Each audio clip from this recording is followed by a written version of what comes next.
Tila ho nagtatawag na ho at meron hong matinding mensaheng ibinibigay si Senator Bato sa mga AFP at sa mga PNP official. Feeling ko dapat panawagan na ho na natin ito sa AFP and PNP. It's about time na panindigan ninyo yung sinumpaang tungkulin ninyo. Ano ho ba yung tungkulin ninyo? Protektahan ang konstitusyon at protektahan ang tao. Hindi po protektahan ang nakaupong politiko.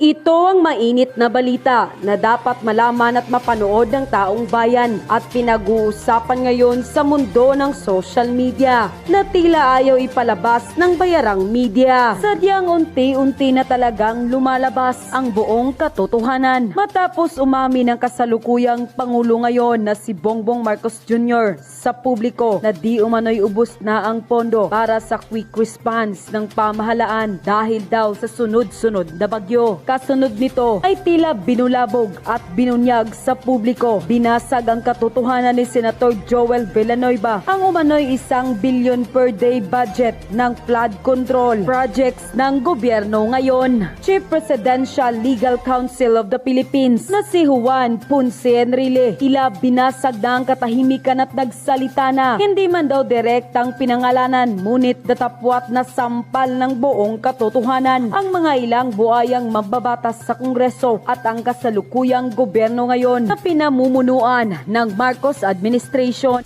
Pero bago natin simulan ang balitang politika ngayon sa Pilipinas, kung ikaw ay bago pa lamang sa aming channel, ay please huwag kalimutang mag-subscribe at i-click ang notification bell. Huwag din kalimutang mag-like para mas maging updated ka palalo sa lahat pa ng bago naming mga uploads. Di na nga raw nakapagpigil at tila sumabog na ang Chief Presidential Legal Counsel of the Philippines na si Juan Ponce Enrile laban sa di umano'y korupsyon at mga kabulastugan ng gobyernong ngagba ngayon. Ayon pa sa kanyang official post na inilabas online, and I quote, "I am really amazed and surprised in my more than a century on this planet. This is the first time that a concrete bridge is blown down by a typhoon. Weird. Something is really wrong and ugly. Wasteful expenditure of public funds. Someone must have become richer, to say the least." Unquote. Tila ho nagtatawag na ho at meron hong matinding mensaheng ibinibigay si Senator Bato sa mga AFP at sa mga PNP official. Kasi alam nyo, itong mga nakaraang araw, talaga hong medyo iba na ho ang banata na nangyayari dito ho sa Senado at sa Kamara. Particular na po kay Senator Bato at dito kay Acop at kung sino-sino pa po katulad ni Paduano. Ang tindi na ho ng binibitawan na salita ho ni Bato. Alam naman po natin si Bato, siya po ay yan yung tipo ng tao na meek. Alam ibig sabihin ng meek? M-E-E-K. Ibig sabihin po niyan, siya po ay strong pero controlled. Siya po ay matikas, malakas pero controlled. Hindi po yan yung katulad ni Paduano na lagi na lang galit. Hindi ho yan ganun, di ba? Feeling ko dapat panawagan na ho na natin ito sa AFP and PNP. It's about time na panindigan ninyo yung sinumpaang tungkulin ninyo. Ano ho ba yung tungkulin ninyo? Protektahan ang konstitusyon at protektahan ang tao. Hindi po protektahan ang nakaupong politiko. So it's about time, AFP, PNP, it's about time na magsalita po kayo kung kayo na ang inaapi. Yung institusyon nyo na ang binabanatan. Kasi ngayon mga kababayan, yung ginawa kay Grijaldo, institusyon na ho ang binanatan doon. Hindi man lang siya ipagtanggol nung walang, ewan ko. Ayoko magsalita pero mahinang nilalang yung PNP chief natin. Yan ang katotohanan. Napakahida mo, PNP chief. Bakit kanyo? Binabastos na yung tauhan mo. Ikaw nga. Yun ang totoo. Bakit kanyo? Itong kanyang tauhan. Wala na ako, nakakinulong na. Alam mo yun? May bali na, kagagaling lang sa opera, ikinulong ngayon ng kamera, wala ka man lang sinasabi. Takot ka, sir? Wala kang bayag, sir? Ako nagtatanong lang, sir, ha? Ako nagtatanong lang. May bayag ka ba, sir? Kasi sir, hindi na ho tama yung ang tauhan ninyo, ginaganyan na ho. Magagalit ho sa inyo yung ibang mga opisyal diyan sa PNP kung pinapabayaan nyo lang. Kasi kung ang ordinaryong pulis, gipitin, mas lalong dihado, di ba ho? Kasi ito nga kernel na ho ito. Si Grijaldo ginipit ng kamera dahil lang hindi niya nagustuhan yung sagot. Panoorin ho natin ito panoorin natin kasi dalawa ho yan. Kaya ipapaliwanag natin ng masinsinan kung anong nangyayari ngayon. Si General Villanueva kasi hindi po matatawaran. Sandali medyo nagkamali lang ng konti dito. Ang pinag-uusapan ho dito si Villanueva, yung PIDEA chief, okay? Si PIDEA chief po ang pinag-uusapan ngayon, hindi itong picture na ito, okay? Yung kanyang naging experience, mga achievement. Nagkasama po kayo minsan sa operation. Naalala ko noong nagkaroon po ng hostage taking doon sa Davao. Kayo po talagang dalawa at yung isa pa ang nanguna talaga doon, and along the way tinaya na po niya yung kanyang buhay, lalo na sa paglaban po sa illegal na droga. Nakita po natin yan, talagang hands-on po siya sa mga every operation. Tapos ganito lang po ang mangyayari, kukwestiyonin yung war on drugs. Ano na lang po yung message natin na naipapadala nito sa public, lalo na doon sa mga gusto na masawata talaga yung illegal na droga? Walang ibang mensahe na ipaparating kundi power tripping yung ginagawa ng mga tao na yan. Sobra talaga. Power tripping. Alam mo, talagang napakasakit sa akin ng kalooban yung nangyari kay Wilkins dahil parang kapatid ko yung tao na yan. Parang kapatid ko yan. Sa academy pa ay kilalang-kilala ko na yan sa Philippine Military Academy nung kadete pa kami. At nung graduate siya, namumonitor ko yung kanyang mga accomplishments sa Philippine Constabulary, sa PNP, hanggang sa pumunta siya sa NARCOM at sa PDEA. Talagang walang atrasan yan. Puro trabaho ang ginagawa ng tao na yan. Kaya nga yan, nagkakapangalan, nakikilala bilang isang magaling na operative dahil talagang Ulitin ko po, ang pinag-uusapan po nila dito si yung unang na contempt na si PIDEA chief, ex-PIDEA chief Villanueva. Hindi po itong itong nasa picture. Talagang buhay niya, palagi niyang sinusugal para lang magampanan yung kanyang trabaho. In fact, nabanggit mo naman yung hostage rescue operation na ginawa namin doon, laban doon sa mga hostage taker doon sa Dapicol, if you remember, di ba? I remember. I was then the battalion commander. There were around 500 people under me. Si Wilkins naman is one of my company commanders. Meron siyang around 100 policemen under him. Pero pagdating doon sa very crucial na close quarter battle na ginawa namin when we conducted the hostage rescue operation doon sa Dapicol, alam mo, nag-form kami ng 8-man team para mag-execute ng plano ng rescue operation. 8-man team. At alam mo kung sino kasama doon? Ang nag-lead doon, ako ang number 1 assaulter. Number 2 assaulter, si General Colonel Evangelista, if you can remember. Number 3, si Captain Wilkins Villanueva. Grabe. And the rest, yung 5 tao ay puro mga pensiyo na. You can just imagine, pwede naman namin iutos yun. Tama. Battalion commander ako, may 500 ako na tauhan. Pwede ko i-delegate sa mga tao ko. Si Wilkins naman, meron siyang 100 na tauhan. Pwede niyang mag-utos sa mga tao niya. Pero kami mismo ang nag-conduct ng rescue operation dahil alam namin kung gaano ka-crucial yun na operation. Sabi namin, kung mamatay man tayo, at least tayo namatay, hindi yung tauhan natin. Correct. We have to lead by example. Grabe. Admar, talagang kami ang nag-assault doon at na-rescue namin yung mga hostage taker, mga hostages, at napatay namin yung mga hostage takers. Talagang pinipersonal namin yun, dinidibdib namin yung trabaho namin, Admar. Okay lang kung tayo ang tamaan ng bala, Wilkins, huwag lang yung mga tauhan natin. So tayo, let's go. Tayo ang mauna sa operasyon. So ganun po, kadedicated si Wilkins Villanueva pagdating sa trabaho.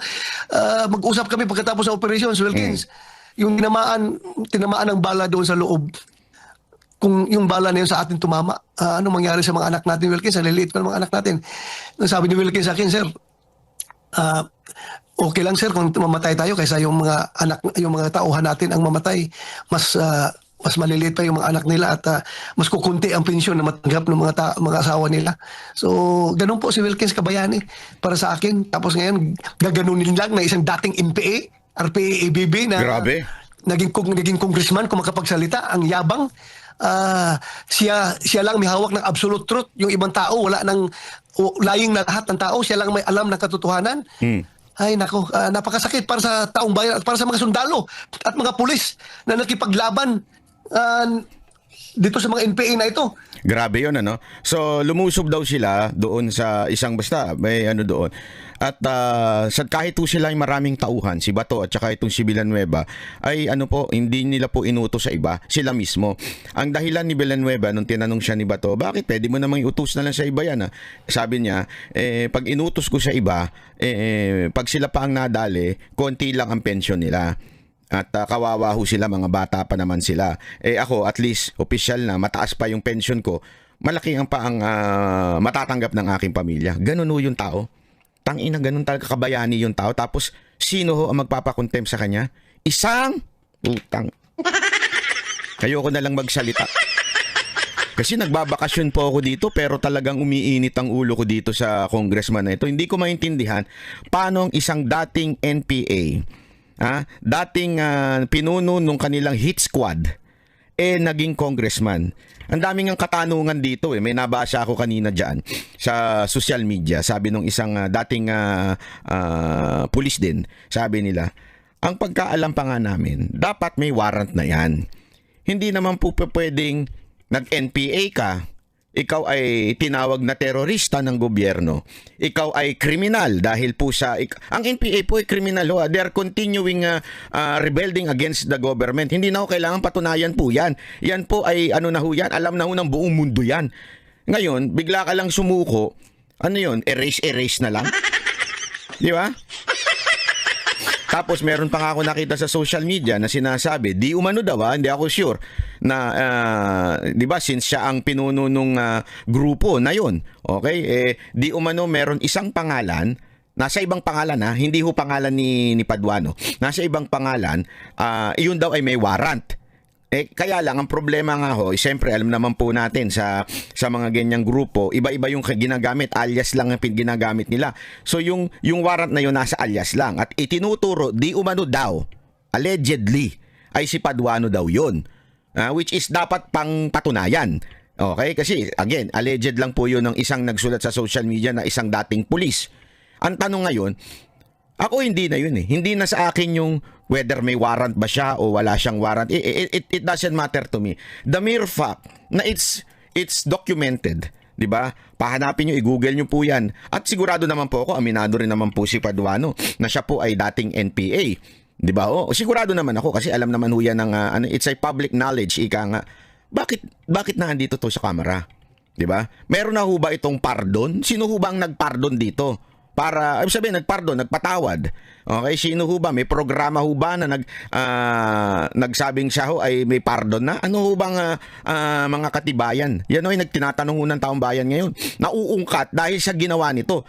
Dahil isang dating NPA, imaginein mo, isang dating NPA, ang pinakontempt niya ngayon ay isang bayani sa PNP.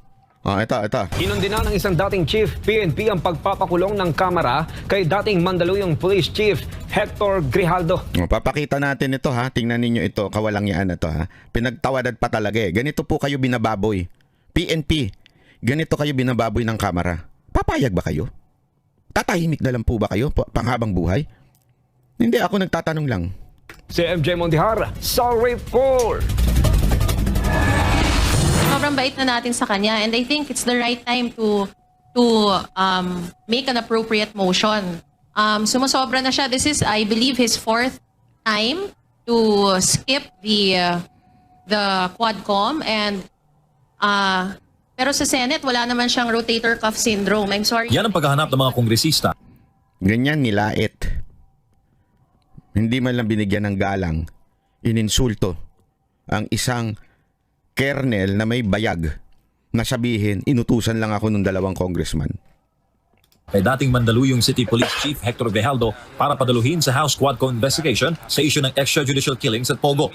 At nang wala sa hearing noong December 12, ipinakontempt at pinagtawanan pa ng mga congressman si Grijaldo.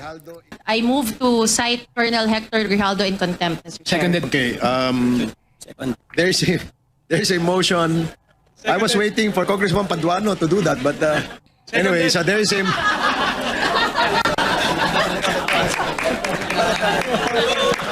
Ito ang kasalukuyang lagay. Ito ang kasalukuyang lagay. Tapos pinagtawanan pa. May palipat-lipat pa sila. Si Paduano na naman to Yung ililipat daw niya yung corona niya na dito sa babae na to. Ang bababoy nyo. I mean, yung baboy na ugali There's a motion. I was waiting for Congressman Paduano to do that, but anyway, so there is a...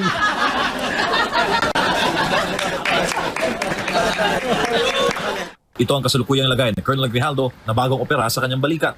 Sa larawang binahagi ni former PNP Chief, ngayon Senator Ronald De La Rosa, kapansin-pansin ang medical condition ng aktibong police official. Saad ni Senator Bato, nakiusap raw si Grijaldo na dalhin siya ng Quadcom sa isang government facility dahil sa kanyang medical condition. Nakiusap doon lang sa dalhin lang sa siguro sa veterans, di ba? Kasi nga ganyan ang itsura niya ngayon. Siya may bale, ika nga, naoperahan daw ho siya. May tinan nyo, meron siyang ganun, di ba? Tapos Pero hindi natinag ang kamera at ipinaaresto pa rin si Grijaldo. Ang ginawa, talagang pinaparana sa kanya yung gaano ka-ruthless ang House of Representatives. Kinulong again, linawin natin. Hindi po kriminal, hindi po convicted itong kernel na ito. Sa katunayan, tumayo pa nga ho siya. Tumayo pa ho siya in a way na hindi siya pumayag na mautusan siya na magsinungaling. So hindi po ito kriminal. Ito na naman sila. Tulad nung Chief of Staff ni BP Sara Duterte, hindi rin kriminal po yun. And yet, ang treatment nila. Kung yung treatment nga ho nila kay BP Sara Duterte, halos bagsakan ng pintuan ng trunk ng sasakyan. Ganon ang treatment nila sa Vice President. How much more dito sa former chief, ito palang active kernel na si Grijaldo. Mantakin mo. doon sa kulungan yung kinulungan kay Atty. Zuleika Lopez. Si Grijaldo ay una nang inakusahan ng cover-up sa kaso ng ambush lay kay dating PCSO Board Secretary Wesley Barayuga sa Mandaluyong City noong Hulyo 2020 na ang itinuturong mastermind ay si dating PCSO General Manager Colonel Rina Garma. Inakusahan naman ni Grijaldo ang Quadcom ng pamimwersa sa kanya sa naging pagharap niya sa Senado para kumpirmahin ang testimonya ni Garma na nagtuturo kay dating Pangulong Rodrigo Duterte na nasa likod umano ng pagkamatay ng maraming pinaghihinalaang drug personality sa madugong drug war. Pinasusuportahan din kay Grijaldo ang testimonya ni Garma kaugnay sa umano'y umiiral na reward system sa mga opisyal at miyembro ng PNP na makapapatay ng drug suspect. Ayon naman kay Senator De La Rosa, malinaw na ginagantihan ng Quadcom ang opisyal dahil sa pag-amin nito. Ganun, gusto lang talaga nilang mag-power tripping ba na ikaw gumawa ka ng nakakasama sa amin, kaya magdusa ka, ikulong ka namin dito, hindi mo lang dinala sa ospital, so sobra. Oo, grabe talaga. Yung ginawa na yun, halatang paghihiganti lang. Kasi nga po, binuking niya, itong mga congressman natin, binuking niya na inutusan siya na magsabi ng kasinungalingan para masiraan ho ang mga Duterte. Hindi siya pumayag. Di ba po? Hindi ho siya pumayag. At sinabi niya yan sa Senado. Ngayon, ginagantihan na po siya. Paano? Kahit wala kaming pakialam, kahit bali-bali na yung katawan mo, makulong ka dito. Ganun. Anong naman ngayon ng senador sa kanyang mga kabaro noon sa PNP bilang dati nilang chief? Ito yung hamon po ni Senator De La Rosa. Sabi niya, do our men in uniform deserve this kind of treatment?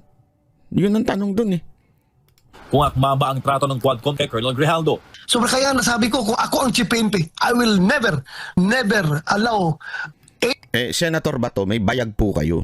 any of my men. Yun ang totoo Kahit kita nyo naman hindi lang may bayag. Parang talagang meron kayong tikas ika nga. Di ba? Meron kayo nun, Senator Bato. What do you expect? Di ba? To experience this kind of maltreatment, this kind of injustice na ginagawa nila ngayon sa isang police colonel. Paano na lang ordinaryong tao? Yan ang mahirap dyan, mga kababayan. Hindi ako, totoo lang. Yan ang nakakatakot ako mabuhay sa Pilipinas ngayon. That's the truth. Kasi once you are the enemy, o kaya you are in the opposition, they would do everything. They would do everything. Even beyond laws. Ibig sabihin, kahit beyond sa batas natin, gagawin nila para gipiting ka lang. Nakakatakot na hawak na nila ang lahat. Mula sa Kamara, mula sa Senado, sa Executive Branch, mapa PNP, mapa AFP, hawak na po nila. Supposedly, meron dapat check and balance dyan Wala na As in, wala na.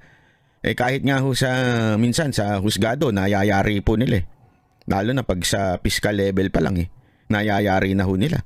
Di ba? Kawawa tayo mga ordinaryong Pilipino. Yan ang katotohanan mga kababayan. Ito seryosong bagay nito. Kawawa ho tayong mga Pilipino. Tayong mga ordinaryo na walang kalaban-laban. Ngayon, itong mga pinagtitripan, yung mga kumakalaban sa kanilang mga opisyal. Paano kung dumating ang panahon na, so ibig sabihin, parang sinasabi ho ng ating gobyerno ngayon, kaya namin gawin to sa opisyal, kaya tumahimik kayo.